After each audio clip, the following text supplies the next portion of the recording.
zone, or when they did, an RPG will come in and stop them, or someone will really be aggressive for height, like True Lex's trio. So that's what's going to be going for in this day too. Like, what kind of height takes, retakes, or height plays are we going to see? And also for the bottom of the board, what kind of adjustments they're making in real time. And I'm thinking you're right, Shayo. They want to be aggressive to kind of close the gap with some 2-point elims. Might be the wave. But also just be having a good time. It's fun to run around in the grass, right? Like, we've been seeing everyone just held up in boxes. Maybe want to stretch your legs a little bit. Mayhem definitely doing that all the way up in the air. Teams on the other side, yeah, now everyone's in box mode. Mm-hmm. You see it happen every game.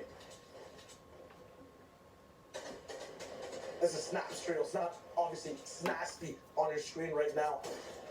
Well, Stockton finishes on day one, impressive, but at the same time, it's day two, baby. Day one, sometimes the patterns might not be the same. It's not. It's completely different. Even the gameplay is different. It's unbelievable. So, very good record overall. Swag down right now. That's Swab. I understand we get the cast and translate at the same time. Players like to get creative. It's a different language we have to work with. It's completely new. And the dictionary does not exist for this language either, so you have to trust us on the calls. Lemunis and Robnik. Harry first game. Now they're actually in the business inside the circle, so things are looking good. Still now, might be a little bit more of a sandpaper vibe in the desert. Everyone's stopping, not getting to push over the greener pastures. Unfortunate, but that means a lot of chance for damage back and forth. Now we're taking a look at zone 2. In the middle of that zone, on that same mountain where I just pointed out, Savage's trio is there. Now they're all together there. They have great vantage points looking for Storm Surge tags all over the place. But now you see Thomas HD and a Nas and Flick here coming down from Dirty Docks, seeing all the people, all the action out there in Skinny Stacks here. And this is why it's so dangerous if you kind of just go all in an outer POI fight. Someone's going to rotate and they're going to find you. So this is going to be a huge opportunity to start this match 2 here for Flick and Nas and Thomas to get some much needed Storm Surge tags. 118 is nice, but I know if they get a lot more than that, they're going to make very passive rotations going forward and have the opportunity to play for height.